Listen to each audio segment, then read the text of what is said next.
Can you guys hear me? Yes. Thank you. Can you guys hear me? All right, good evening, Yes. everyone. City Clerk Ayala, can you guys hear me? Call out the, all right, good evening, Yes. everyone. City Clerk Ayala, can you guys hear me? Call out the, all right, good evening, Yes. everyone. City Clerk Ayala, can you guys hear me? Call out the, all right, good evening, Yes. everyone.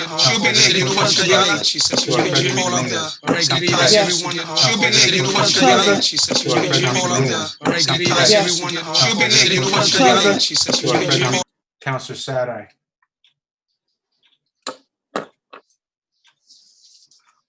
Councilor Burke. Present.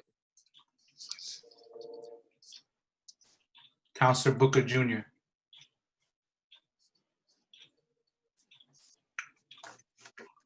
You only have 3 present. I think I see Curtis Goodwin now. Councilor Mr. Goodwin President. present. Yep.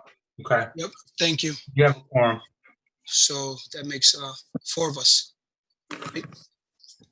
Yeah, you have a quorum. Yep. All right. So thank you. Good evening to everyone. Let me just read just the logistics real quick. Due to the ongoing national and state public health emergency caused by the global coronavirus pandemic, City of New London public meetings will be held virtually. Meeting agendas can be found at newlondonct.org, and an audio recording of this meeting will be posted on the city website within 7 days of the meeting. For public comment, you may be submitted in writing to jstarts@newlondonct.org, or if you prefer, you may sign up to speak at the following link that is on the New London website, newlondonct.org/live-stream. Public comment must be submitted in writing or your name submitted on the fillable sign-up on the city website at least 15 minutes prior to the scheduled start time of the meeting. This public hearing will be held virtually. This is a notice that tonight's public hearing, Monday, June 1st, 2020, concerning the subject of tonight's public hearing is the proposed housing development residence at Fort Trumbull on parcels 5C1/5C2 and a potential tax abatement. With that said, I just want to welcome the mayor, and of course, I am going to hand it over at this time to Director Reyes. Just be mindful, everyone, every time you speak, whether you have a question or whether you're expressing yourself, that you state your name always, due to this being a recording. So with that said, Director Reyes of Office of Development, I'm going to hand it over to you. Perfect. Thank you very much, Council. Thank you, President Dominguez. Just quickly want to just get everybody up to date on why we're having this meeting, and the kind of the strategy behind it. You know, all in efforts to make sure that the public, the residents, city officials, council, and those interested in general in the developments and what's happening in the city of New London have an opportunity to ask questions, to clearly understand why some of these projects are happening, the types of developments that are happening in the city, how it affects our residents, our neighborhoods, our businesses. These are transparent, quality opportunities to have true, meaningful dialogue in a setting where you have the council here, you have voices of you have the ear of the public and those that are in office to make change. So I'm not sure this was something that's been done relatively done in the past, but since being director of ODP, I've always felt it was important to avoid executive sessions as much as possible and have a dialogue out in public, so everyone gets to kind of ask questions. President Dominguez, the first part of this, before we start public comment, because I believe public comment is separate and will just be for the residents to state how they feel about the project, so we can get more feedback. But really, this is an opportunity for folks to ask questions. That includes the council, and also I have Peter Davis from RCDA. I have Attorney William Sweeney, who is the land use attorney for RJ Development, and I have developer representative Jason Rudnick here as well to be able to ask questions. So that's what this this meeting is about. If we need kind of an icebreaker, if anyone doesn't have any questions right now, we can always have Attorney Bill Sweeney kind of give us a summary of the project, the economic impact, and the ideas behind it, the tax abatement, kind of a 5-minute spiel on that. But that is President Dominguez. I'll leave that up to you, but he is prepared in case you would like to hear that first. This is President Dominguez speaking. Yes, let's start with that, and then we can open it up for questions. Go ahead. Good evening, members of the City Council. For the record, again, my name is Bill Sweeney. I'm a land use attorney and a partner at the law firm of Tobin Carberry right here in New London, Connecticut, up on Broad Street. So a pleasure to be before you again.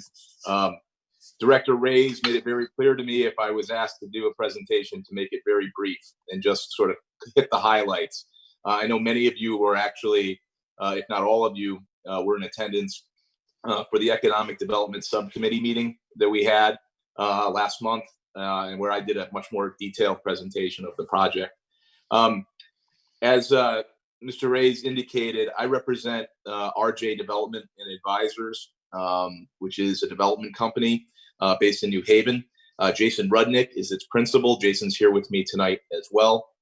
Our client is the preferred developer of parcels 5C1 and 5C2 on Howard Street. This is the project that was in the hands of another developer up until recently. When that project failed to move forward, we stepped in to take over the project, which has always been designated as a multifamily development. We're very excited about the multifamily development that we're bringing to that site. I do have pictures and renderings that we can put up again if necessary as the meeting goes on tonight. But this is a project really targeted to meet the growing demands for workforce housing here in New London with high quality apartment opportunities. We've worked with RCDA for the last several months, have design review approval from the agency for the project. And I'm very happy to report that last Friday, we submitted our preliminary planning and zoning applications to the Planning and Zoning Commission. So we're moving forward on that front as well. And we're anxious to get the project off the ground. As many of you know, this site was historically the inner tidal lagoon of Shaw's Cove. And in the 1930s, the city actually filled that in and created a city landfill on the property. And we have always known that there are environmental conditions related to this property. And even the prior developer had done some environmental assessment and some limited remediation. However, I think both RCDA and ourselves were under the impression that the remaining remediation was pretty minor in scope. Unfortunately, when we actually took over the project and had our own environmental professionals look at the environmental work that had been done by the previous developer, the existing reports, it became really obvious very quickly that we had a much larger environmental issue that had to be resolved. And in fact, it's an environmental issue that has to be resolved, whether it is Jason Rudnick's company doing the project or anyone else. This property will not be redeveloped unless these environmental conditions are remedied. We actually reviewed very carefully the reports and came to put together a cost estimate for the cleanup and closeout of the site, which we have estimated at $3.785 million. That estimate, I think Councilor Martinez asked a very good question at the last meeting. That estimate has been independently vetted through two other licensed environmental professional companies that were brought in by RCDA. And a vast majority of that estimate, and we did provide an updated breakdown at your request. I think Councilor Sadi requested that.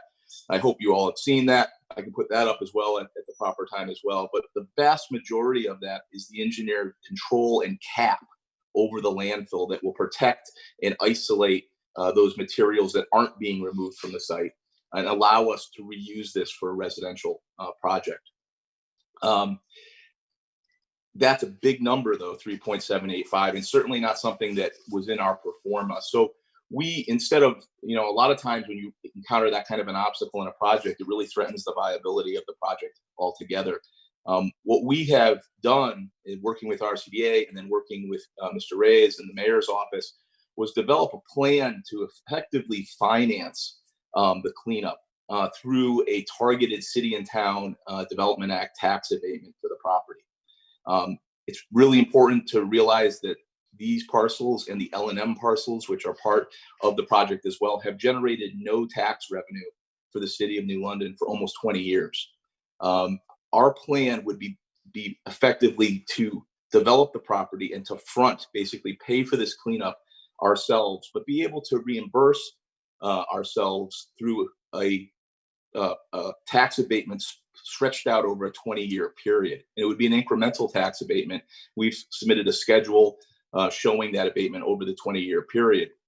I think it's really important to realize that we understand that we have an obligation to the city to contribute taxes, that we will be using services of the city. So we've designed the tax abatement in a manner to make sure that we pay immediately on year one. When we take title of the property, we start paying taxes, and we ramp that up to over $500,000 a year throughout the term of the abatement. So we want to make sure that we're paying our fair share.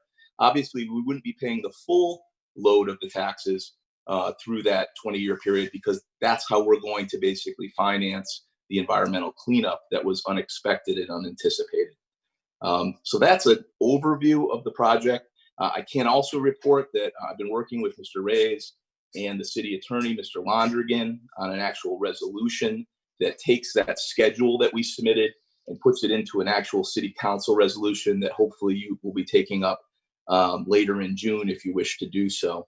Both myself and Mr. Rudnick are available tonight if you have any additional questions. I know we had a good dialogue at the last meeting. But if you have any follow-up questions or any other questions that you want to talk about, if you want to talk about the specifics of the project or any questions about that, I'm happy to try to answer those as well. But Councilor Dominguez, I turn it back to you at this point and for your lead. This is President Dominguez speaking. Thank you, Attorney Sweeney, and also Mr. Rudnick for being part of this hearing tonight. At this moment, what I'm going to do, Daniel, if there's anybody out there that has a question that they would like to ask, they can address it at this time just by raising their hand, or see if you find anyone that has. Or hit *9 on your phone. Thank you. Or you can also hit *9. If you're not on Zoom, you can hit *9 on your phone, and that'll let us know that you have a question. Mr. President Dominguez, this is Councilor Burke. Yes. Correct me if I'm wrong. I believe the agenda set that it was Q&A with the council until 6:15, and then at 6:15 the public hearing began. Is that correct? No,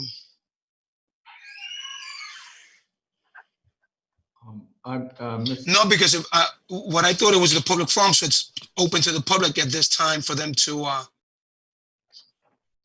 Mr. President, if I might weigh in. Go ahead. This is the mayor. Yes. Yeah, the difficulty with the public hearing is we listen to the public and they share their comments, but there isn't any give or take during an official public hearing, which is noticed to start at 6:15. So this is that's awkward. We wanted to give everybody, councilors and residents, a chance to weigh in. Director Reyes can correct me if I'm wrong, and I believe that's what the agenda reflects. Okay. That's correct. The first half hour of the meeting is for questions and answers. And then at 6:15, essentially, we're just going to shut it down to the residents just to hear their public comment for record. Okay. All right. Well, this President Dominguez, thank you. Councilor Burke, I guess I was a little confused. Thank you. So with that said, I'm going to call Councilor Burke. Do you have any questions? I'll just make one real brief. Okay. I was at the Economic Development Committee meeting. To Director Reyes, I thank you for putting this together to let the public have some input, make sure the project is properly vetted. But I'm also sympathetic to the developer to want to get this moving. So does your office have like a goal of when a final approval would be before us in terms of a timeline? That's a good question. I'm gonna leave because this project is being managed by RCDA. I'll let Peter Davis answer that in regards to when council will start seeing these projects go for approval. I can only answer on what's coming to ODP through planning and zoning. So, Peter, if you don't mind answering, that's actually a good question. Yeah, certainly. This is Peter Davis from RCDA. I can't give you a definitive date, but I can give you a window. What we did is the process was a little different this time. What we did to secure a preliminary development agreement with Mr. Rudnick was to basically build in some terms and conditions that allowed for some of the approvals and consideration by the council for this hopefully forthcoming tax abatement to happen before we finalize the development agreement. So if in fact the council determines that they're able to move this abatement program forward and Mr. Rudnick is able to secure his approvals through planning and zoning, we will then finalize the development agreement, and that development agreement will go back through the executive board of RCDA first with an advisory recommendation and action, and then on to the city council for final approval. Part of the reason I can't give you a definitive date also is because of the current issues with COVID and just work conditions, and it's just been a little bit difficult to nail things down with the current work environment. My hope would be that the developer submitted his applications last Friday to planning and zoning. There's a state review that has to happen, and there's a public hearing to be scheduled with planning and zoning, which will push those meetings into mid-July, I believe. So I'm hopeful that the Planning and Zoning Commission will be able to make a decision on this by the end of July at the latest. And then we'll be able to move towards finalizing the development agreement and plugging in more specific dates for times to start construction, times to finish construction, et cetera. So it's a moving target at this point, but my best guess, if you will, would be it would be back in front of the council probably August. If I could just add, this is Attorney Sweeney for the record. Based on my conversations with Barry Levine, who's the chairman of the Planning and Zoning Commission, and Mr. Ray's planning and zoning staff, we expect that the public hearing for planning and zoning will be held likely sometime in the second week of July or the third week of July. So I would expect by mid-July, we should have had our public hearing and hopefully had action by the P&Z Commission. So I think that's consistent with what Mr. Davis also just shared with you. This is Councilor Burke. Thank you very much. I have no other questions. Okay, President Dominguez speaking. Thank you, Councilor Burke. At this time, Councilor Dice, do you have any questions? This is Councilor Dice. I do not have any questions, but I do appreciate how quickly you respond back with the breakdown of the $3 million. So I just want to make note that I appreciate the quick response. President Dominguez speaking. Attorney Sweeney, you know what? I know that you talked about the tax abatement and you kind of touched a little about it. Can we see the chart? Can you go over that real quick just for our viewers who don't? Yeah, absolutely. I hope I'm going to see if I can share something. So hold on, just give me a second. Yep. It says right now only the host can share. So can the host give me permissions to share? Yes. President Dominguez speaking. Daniel, can you give him a? Yes, hold on. Thank you, sir.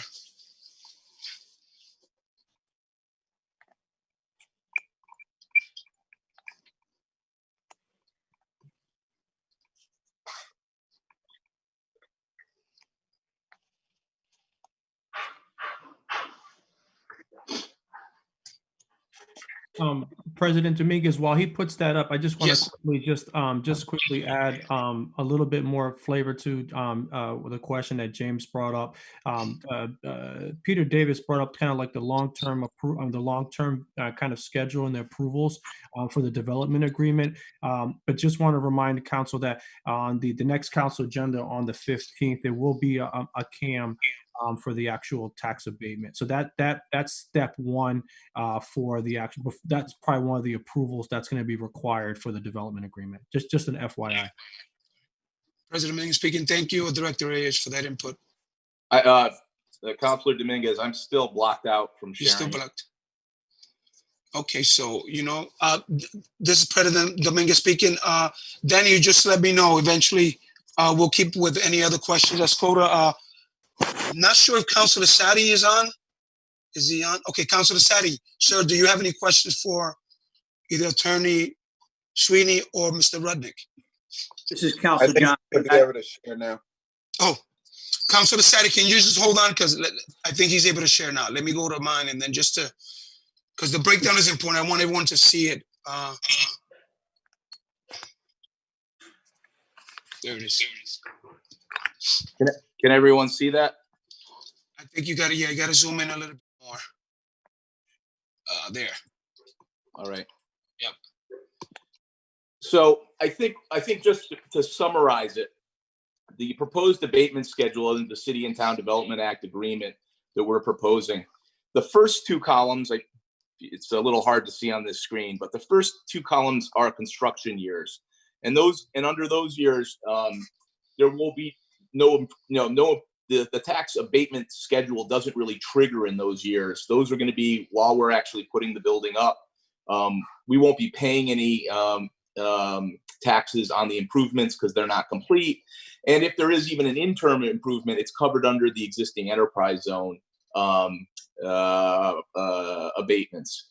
But in year one of the actual abatement, and that's really the third column, you actually get into the City and Town Development Act. And the resolution that Attorney Sweeney, excuse me, I'm sorry, I don't mean to interrupt you, but do you have a cursor, like a little that you can just pinpoint with that, like with your? Yeah, I don't. Let me see what I can do. Yep, I'm going to see what I can do. So, okay. Can you see that? Yes. All right. So what I've done is I've bracketed in the start of the actual agreement. But I think what's important to note here is that even after we close on the property, we start paying taxes on the land immediately. So in the first year, we estimate, based on the town assessment right now, we'll be paying over $60,000 a year immediately to the city just for the land value. And you'll note throughout the abatement, we never seek to abate the land value. The land value is always paid, and we're estimating it to be about $60,000 a year through the life of this abatement. But I bracketed in the start of the actual City and Town Development Act program. This is when the building's up, it's CO'd, there's actually people living in it. And you can see that in the year one, we get an 80% abatement of the real property taxes that are due. So the taxes paid on improvements in that year is $171,000, a little bit more than that. And then you add that to the taxes paid on the land, and our first year we're open, we're paying almost $250,000 to the city. Now, you might be familiar with other tax abatements that have zeros for a whole bunch of years in the beginning. We didn't want to do that because we wanted to make sure we were paying our fair share from the start. So we've crafted this abatement so that we're paying in year one, we're paying taxes, and significant taxes to the city. If you go on to the next year, you'll see the abatement is only 60%. It goes down 20%. Still pay the tax on the land. The tax paid on improvements is $342,000 for a total of over $400,000 in taxes. And then in year 5, 6, 7, and so on through the 20 years, we get a 40% abatement on the improvements. Again, we pay the full ride on the land value, and we pay just over $500,000 a year on the improvements, the building, the parking lot. And so the total taxes paid is just about $575,000 for the remainder of the tax abatement. So if I move this now, you can see in all the years, all the way up to 20, it's the same 40% abatement. And you can see at the end of the day, the total tax paid, and I'll try to mark that for you, is just over $11 million over the 20-year abatement. Without this abatement, we would pay $15.46 million. So that's what you would get under the existing enterprise zone designation. So the difference in taxes paid is $4.362 million. So why that number? That number will not only pay the $3.785 that we expect, but it also covers a portion, not all of, but a portion of the financing cost for us to actually effectively borrow that money, to put that, to spend it up front and to clean up and close out the site. If you actually did it out completely, it would be, what we would really need to cover the cleanup would be in excess of $4.5 million. We're trying to split the difference. We're covering the cleanup plus some of the finance charge. So the value of the tax abatement is about $4.36 million over a 20-year period. It's really critical to realize, though, absent this abatement, we won't proceed with the project. And if it isn't us, I think you're going to deal with this environmental issue is going to affect whoever develops this property. For the last 20 years almost, these four parcels, the two L&M parcels and the two RCDA parcels, have generated no tax revenue for the city of New London. So from our perspective, what we're doing is we're abating a portion of the taxes to clean up the property and allow the project to proceed. I hope that summarizes it and gives you a good sense of what we're trying to accomplish. So, President Dominguez, this is Peter Davis. Can I just add something to what Bill has said? Yes, sir. Go ahead, Peter Davis. Go ahead. So, to Bill's point, the issue of the environmental remediation, he's absolutely correct, whether it be Mr. Rudnick or anybody else. That's one of the huge issues we've had for the past 4 years is the matter of the state and federal funds for brownfield programs essentially drying up. They've been severely cut. We don't even know if they're going to be funded under the current budget. We were hopeful, but it becomes more doubtful every day. So I just want to be clear that we've been trying to build partnerships with the city to advance some of these projects. Without this tax abatement program, this development doesn't work for anybody. So this is really the significant first step, and probably the most significant step of this entire project, is to try to, again, develop this partnership. And if nothing else, that property has sat there in its current condition for probably somewhere between 15 and 20 years. And that neighborhood has been living with, quite honestly, at times an eyesore, and they're living with the environmental legacy of what was there previously. So I think the whole issue of moving a project forward, the question or the problem that has to be solved is to resolve those longstanding environmental problems. And that's going to be true for anybody that thinks about developing the property. Thank you very much. This is President Dominguez speaking. Thank you, Attorney Sweetie, and also Peter Davis. Thank you so much. At this time, I'm going to call on Councilor Sadi. So I have in front of me, this is Councilor John Sadi. I have in front of me a letter from Geo Insight dated May 19th, 2020. And these questions can be either to Jason Rudnick, RJ Development, or whoever else had the expertise.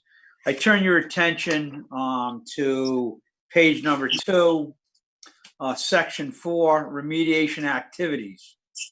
Excavation and offsite disposal of an assumed 1,000 tons of Connecticut-related non-hazardous soil, 100 tons of hazardous soil, including air monitoring, $200,000. What happens if the assumed 100 tons does not have to be trucked off? This is Bill Sweeney responding to your comment. If at the end of the day there is less material that has to be removed, then that estimate of price will be lower. If it's more than that, which is also possible, it would be necessarily higher. Thank you. Second one would be same page, same remediation activities. B, installation of impermeable linear environmental control drainage layer with overlaying clear cover and/or pavement based on proposed redevelopment. So 2.8 million over the parking area. And my question is, what would it cost if this was a clean site? What would it cost to pave a parking area behind the proposed building? I couldn't answer that question, what the cost of paving is. And the paving is a small amount of the 2.8. What the key thing is the impermeable liner engineered control. And so that number is estimated based on our site development plan that we've put forward now to the Planning and Zoning Commission. So, of the 2.8 million, the pavement itself is a small proportion of it. What's the really expensive proportion, which has to get the engineered control approval from the DEP, is the impermeable liner. That's actually a physical barrier that would be under the pavement, or those areas of the site that aren't paved, like the grassy area in front of the building or down by the stormwater drainage basins, that will actually have to be clean cover. And usually it's 4 feet of clean cover on top of the liner, as opposed to 2 feet of clean cover and pavement over those areas that can be paved. But the big dollar value there, Mr. Sadi, is the liner itself and the engineered approval of it by the DEP. So Sadi, this is President Dominguez speaking. I'm going to have to recess this so I can open the public hearing for the questions. That's fine. Okay. All right. So I'm going to recess, and then I'm going to motion to open the public hearing at this time. Do you have a second? Yeah, this is President Nurtado, second. Thank you. All those in favor? Aye. Aye. Those opposed? Okay. So at this time, I'm going to begin with, I know that Kat Goulart had a question. And Regina Mosley when she's done. Thank you. And then we'll follow through with Regina Mosley. All right. Thank you. Are we doing the official public comment, give the address thing? Yes. Okay. All right. Kat Goulart, 54 Dow Street. I just wanted to give some comments on the presentation I heard before. I don't know if there will be a chance to answer those. Regarding the proposed tax abatement schedule, the business person in me really hates accepting the first offer on the table. So I hope whoever's negotiating this, whether it's council, the mayor, Director Reyes, I hope you give a little bit of pushback. It's not unreasonable. I just don't like, taking that first offer on the table. Also, I heard the term unexpected environmental cleanup. I've lived in New London for a long time. That is a known brownfield. There's nothing unexpected about that. I can appreciate that the grant money may potentially have dried up for that, but the language surrounding that to me is really unacceptable. This whole attitude of, either you do it with us or, nobody else is going to do it if we don't do it. So you better take it, take this offer in New London because it's the best you're going to get. We need to hold out and we need to do better than that. I'm not saying that this is a bad deal, but I really would like for us not to jump at everything just because someone dangles a carrot and says that that's all we can get. But really the big issue for me is I was talking to a friend earlier and we were looking this up. There was a press release by RCDA in August of 2017. So we're looking at almost 3 years ago, announcing that this deal was done. and that we were going to be breaking ground summer of 2020, which is where we are now. The direct quote is this: RJ Development and Advisors plans a 197 unit market rate apartment project to be built on parcels 5C1 and 5C2, which are owned by RCDA. The total value of this project is approximately $30 million, with groundbreaking scheduled for summer 2020, end quote. We've heard discussion, or I heard discussion earlier tonight about things coming before council and coming before P&Z for approval. Just want you guys to think about that. How do you feel about the decision already having been made and announced 3 years ago? Seems like it's a little bit of a token approval for you guys to do. So I don't want this to be another one of the many, many things that seems to happen where the decision's already been made, everything's already done, and then it just comes before you just for the token 7 votes. So please, I ask that you look at this very carefully, make sure that this is the right move for our city before we move forward. Thank you. Thank you. This is President Dominguez speaking. Thank you, Kat Goulart. At this time, we're not going to respond right now. Later on, we will. You have an opportunity. I just want to hear the comments from the people, and later on, we can give you an opportunity to respond. Okay, so at this time, I'm going to ask Regina Mosley. And Shanice Austin has her hand raised up. Okay, and then we'll follow with Shanice Austin. Thank you, Daniel. Hi, this is Regina Mosley, 167 Vauxhall Street, New London. Kat Goulart actually stole my comment because I was going to mention that as well, just doing a Google search. I too saw the same article, and then I saw that Mr. Rudnick shook his head and took off his mute. So I'd be very interested to hear what his rebuttal is, given that it is dated. And if that actually isn't the date, perhaps RDCA should do a better job of updating their website. But there's also a quote in there from the mayor as well in that same press release. So I think it's important that if we're going to be having public hearings and we're going to be voting on things, that they're actually things that the public gets to have some actual feedback on, because again, it sounds like this is just something for us to kind of sit back and not pay attention to, when in actuality, there are a lot of people who are interested in what's going on in the city, and we want to be involved before the ink is dry and before the money is spent and the ground is broken. And it doesn't seem like that's happening in New London, and it's time for us to change that. Thank you. President Dominguez speaking. Thank you very much, Regina Mosley. At this time, I'm going to ask Shanice Austin. Go ahead. Thank you, Councilor Dominguez. My name is Shanice Austin. I live at 1132 Ocean Avenue. So I have a couple of questions. I want to start off by echoing both Kat Goulart and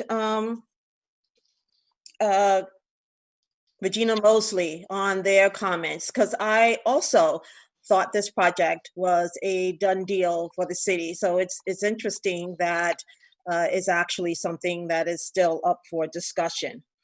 I also want, what I'm learning throughout this process is that economic development and job creation are two separate things.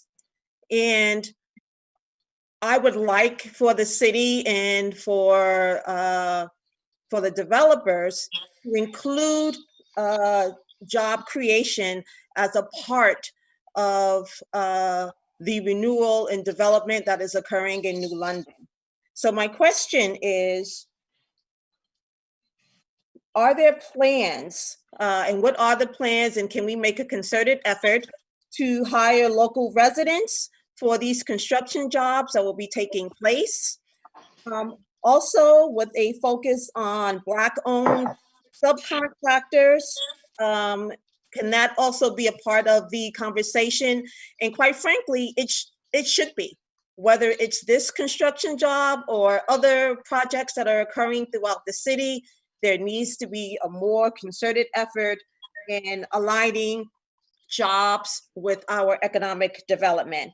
And then my last comment is regarding the economic cleanup funds. So we have this estimate of costs, and what has been pointed out is that there's some ambiguity in the pricing of what it's going to cost. And I would really like language in the contract to say, if we do not reach those levels, that those funds are returned to the city, and that we are not committing our funds to something without knowing, without having a recourse in place if it does not come to that cost. So those are my comments, and I thank you all very much. I look forward to your response. This is President Dominguez. Thank you, Ms. Austin, for your questions and comments that were well noted and taken. At this time, we're still in the public hearing. We still got a couple more minutes. And what I'm going to do is ask if there's anybody else that's on the phone. If you have a comment, you could press *9, and Daniel, our IT specialist, will let me know. And if you're on Zoom, just raise your hand, and then we can allow you to address us.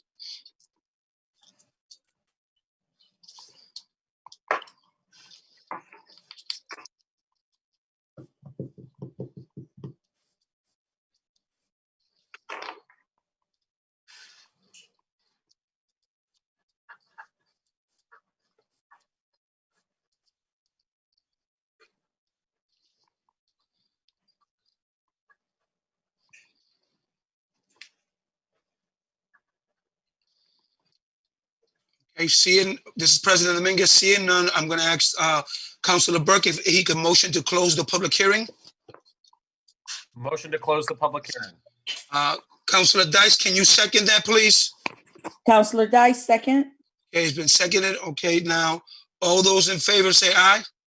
Aye. Aye. Those opposed say nay. Okay, at this time, I am going to allow those questions that were asked. One by Kat Goulart, and also I think the same one was by Regina Mosley. If either Mr. Rudnick or Attorney Sweeney, whichever one. Okay, go ahead, Mr. Rudnick. You have the floor, sir. Yeah, if you don't, I appreciate it. I'd like the opportunity to be able to respond. Yes, I think there may be a misnomer out there. So for Ms. Goulart and Ms. Mosley, as well as Ms. Austin, thank you. First off, I would love to see the article that they're being referenced to. We first became involved with this project in December of 2019. So I'm not sure what article is being referenced that would have RJ Development citing a 2020 groundbreak. We simply weren't involved back then. It was a different developer. And I can't speak to whatever promises or statements or otherwise that they've made. And I'm at a little bit of a disadvantage because I don't know if there is, in fact, an article out there on Google. I tried Googling it fast, I couldn't find it. Love you so much. But just to be clear, we were not involved in 2017. It was December 2019 when we came to an agreement with our CDA. And I understand that can be confusing because it's our shortened name is RJDA. But again, just to be clear, we weren't involved back then, and we made no statements about a 2020 groundbreak because we still, in December, were just getting started and had to begin the process based off of the previous developer who had walked away from the project. Furthermore, I mean, our project is, just for the facts of it, is 203 units. So we're a little bit more than the 197 anyway, but either way, I just want to assure everybody that, that I don't know where that article is coming from, but we weren't involved at that time period. Two, with regard to the concern that Ms. Goulart had raised about the cost impact, I certainly appreciate that. If it was taking place, in my town, I'd say the same exact thing. When we entered the project in December of 19, it was told to us that there was no further environmental cleanup on the site. And we then went through all of the records doing our own due diligence from the prior developer. So all of this information existed already. And, again, not to speak about what they may have stated publicly, but the numbers that are presented to the council for consideration all come from pre-existing reports that were done initially by another licensed environmental professional for the prior developer, which we then had our own licensed environmental professional vet to make sure, in fact, that they were there. But prior discussions that resulted in there's nothing left to do were just simply not true. There's plenty of work to be done here. It is a brownfield site.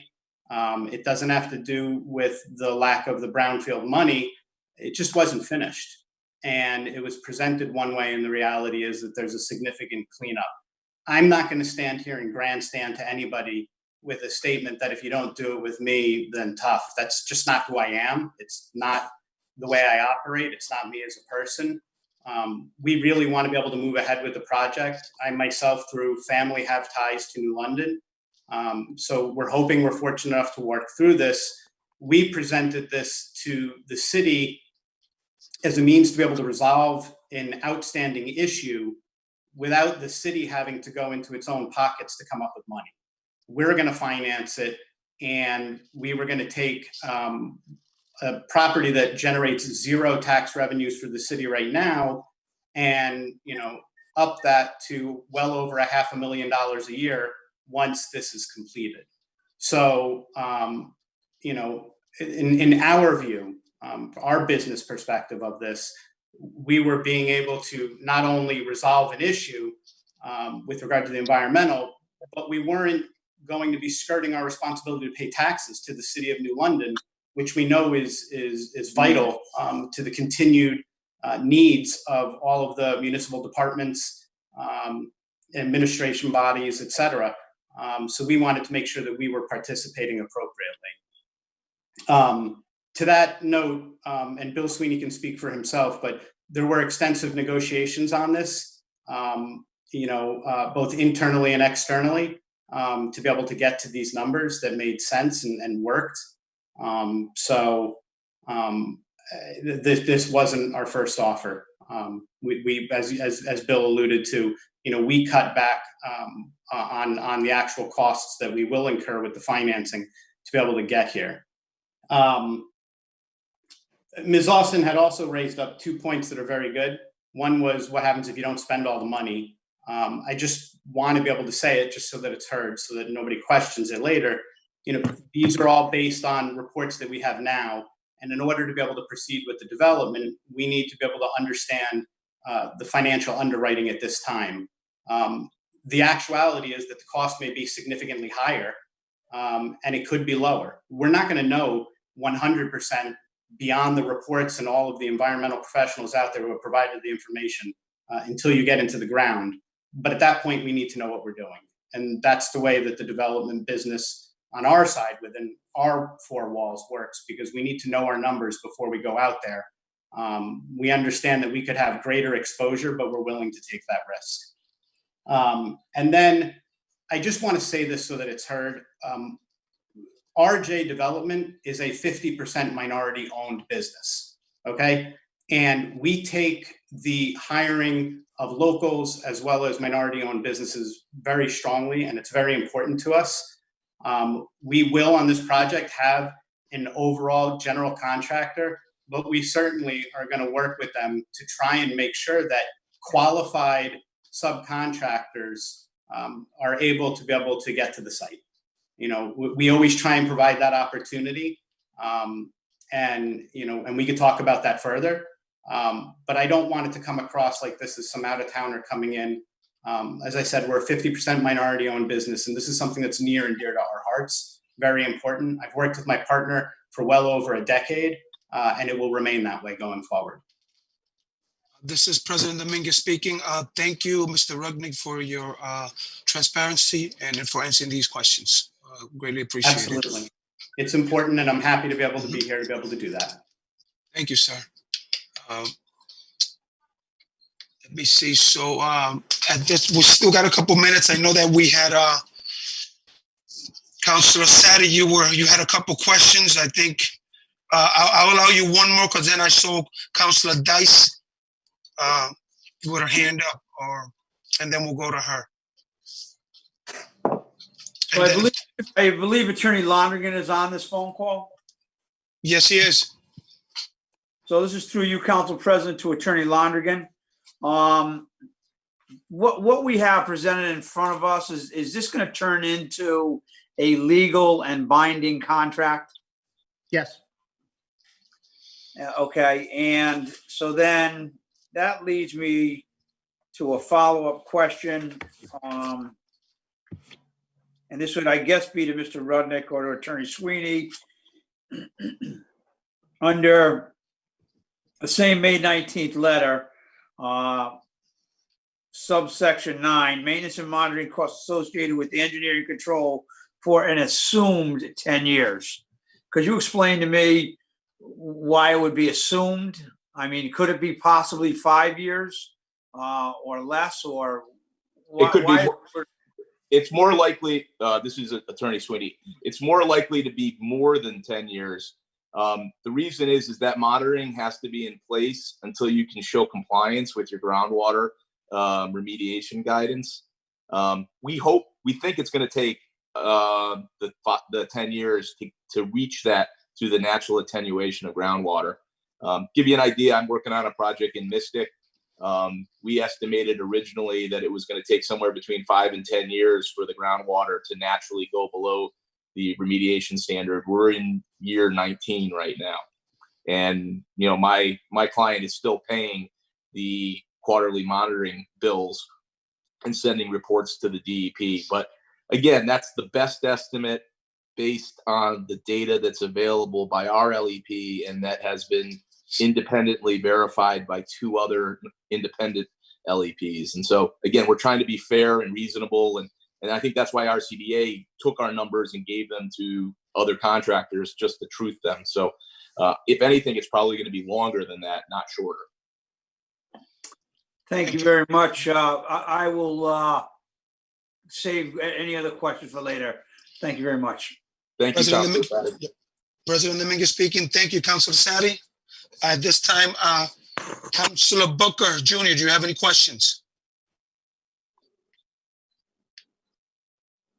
Yes. Go ahead, sir. Thank you very much, President Dominguez. You're welcome. This question goes to Jason Rudnick. You mentioned that you take minority businesses very strongly, qualified subcontractors. So where is that data indicated that provides, that shows you take minority businesses seriously within your company?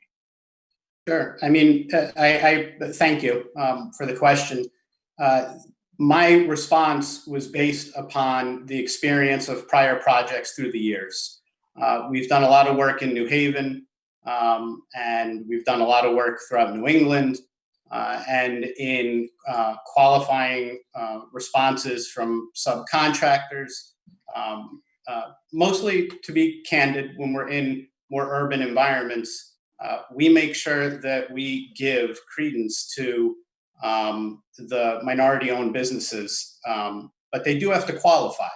So we do, and by that, so everybody's clear, it means that they're capable of doing the work for which we're going to hire them to do. So obviously, we need to be able to not only do our best to be able to make sure that we have appropriately licensed, qualified individuals on the site. There's a number of reasons for that go from, you know, as simple as health and safety as well as to work product. But it's something that is near and dear to both myself and my partner, and that's important to us. We're not interested in shutting out minority businesses from participating in the work that we do. And we have worked with entities that weren't 100% qualified to do the work by supporting them with additional subcontractors, or in the past on projects working with the general contractor to take a chance in certain cases and then support them from behind to be able to get the work, because everybody needs an opportunity. If you never get that first opportunity, then you'll never be able to move forward. But I do want to be clear, just so that it's at the same side of it, and so nobody thinks I'm speaking with a forked tongue or saying two things. It is important that all the contractors that come on the site be qualified, and you know, we'll do what we can. We can't, unfortunately, do the complete education and the teaching of all the different trades and everything else. That does come from somewhere other than us, but we're certainly going to do everything we possibly can to be able to bring minority-owned businesses into the site to be able to work with us and our contractor. So, Mr. Rudnick, I totally understand where you're coming from a business standpoint, but is it possible that you can provide the data or spreadsheet that shows that you have actually hired minority businesses in the past in New Haven and other towns as well? Because we want to make sure within our city that you have that history and that past, and we can also show that to our residents and our constituents. Can you provide that data and send it to Mr. Reyes? We can work to put something together to be responsive to your questions so that you have information. To be candid, it will take a little bit of time just to be able to put it together, but we'd be happy to do our best to be able to provide you with some form of a document that is responsive to your question and your request. Thank you very much, Mr. Rudnick. I also have one last quick question, Mr. Well, Reyes. Curtis, I'm sorry, Mr. Booker, Councilor Booker, I gave you two. You know the rules, sir. I was only one question, but okay, I got it. Because I still got to remember, I got Burke and I got Nartatis and I got Goulart. All right, so let me go to Councilor Goodwin. Councilor Goodwin. For the sake of time, I don't have questions. I do want to make a comment. On the RCDA website, it does state New London, Connecticut, August 30th, 2017. So perhaps that just needs to be updated or was overlooked. So I just wanted to note that since it was referenced earlier in public comment, just wanted to state where they're getting that from. It's actually on the RCDA website, but I'm sure it was just a typo or overlooked. No further questions. Thank you, Councilor. This is Peter Davis. We were checking that. And in fact, that's what happened. The date, the information on RJ development was put in, and the date on the website was not changed. Thank you. Okay, thank you very much for bringing that up, Councilor Goodwin, and for your response also, Mr. Davis. At this time, I'm going to ask Councilor Burke. Go ahead, sir. This is Councilor Burke. I just wanted to point out the clarification that Councilor Goodwin just did. It does, and I'm looking at that press release now, just so you know, when you go to RCDA's website and you click our projects and you click $60 million to be invested, that's where it is. It does say 197 market rate apartments, and it does say groundbreaking in summer 2020. So just wanted to bring that out and bring that to RCDA's attention. There's a lot of other great things on your website, so glad to get that out in the open, and nothing further. Okay, thank you. This is President Dominguez speaking. Thank you, Councilor Burke. At this time, I'm going to have President Pro Tem Nartatis. Go ahead. Thank you, President Dominguez. This is President Pro Tem Nartatis. I want to thank Mr. Sweeney and especially Mr. Rudnick. I appreciate the details in your response. I thought you answered those questions very thoroughly. Getting back to, and this is a comment just on what Councilor Booker had brought up, we live in a very diverse community, right? So the question's valid. We want to make sure, besides vetting your company, that you're financially stable, right? And that you've got a positive reputation. We also want to make sure that you're diversified in your hiring practices. But I understand. I mean, my background is environmental health and safety. I get it. You're going to hire qualified people. You're not going to put people in these positions to build a building that are not licensed and have the qualities to do that. Just know that is on the forefront. Those are the questions that the community and our constituents are asking us. So I think it's appropriate that Councilor Booker brought that up. Thank you. Okay, thank you very much, President Pro Tem Nartatis. And at this time, we got about maybe 2 more minutes. I'm going to give Director Reyes just the last words on what's the process, what's the next step on this. All right, good afternoon. This is Director Reyes. First of all, just thank you to everyone who dialed in and was part of this meeting. This council has made it very clear since the beginning that they want their legacy to be about transparency and growth. And conversations like this are very important to have residents understand what's going on, be part of the conversation. So just thank you to everyone that made it. And hopefully these types of dialogues as the projects just come, bring a larger crowd, bring more voices, and bring more ideas, right? I mean, that's what this is all about. So thank you for that. The next steps for this is to take this up to council. I believe Jeff Logican, our attorney, and Bill Sweeney are working on the resolution, the CAM, for June 15th. So please stay tuned and follow that, and that will be on council to be voted on. Once that happens, I guess we're going to be on pause a little while, and I think the refocus would be on planning and zoning as we see this process go through those that approval process. So that's all I have, President Dominguez. Thank you very much. All right, thank you, President. I'm sorry. Thank you, Council President Dominguez. Thank you, Director Reyes. And I want to thank again Mr. Rudnick for his words, for his transparency, and also Attorney Sweeney for the information that you brought us at this public hearing, and also Peter Davis. So with that said, I'm looking for a motion to close. I make a motion to close. Okay. Okay, can I have a second to adjourn? President Pro Tem Hurtado, I'll second that. All right, thank you. Let's take a vote. All those in favor say aye. Aye. Those opposed say nay. Okay, this public hearing is closed and this meeting is adjourned. Thank you so much, ladies and gentlemen. Thank you. Have a good night. We'll see you soon at the City Council. Adios.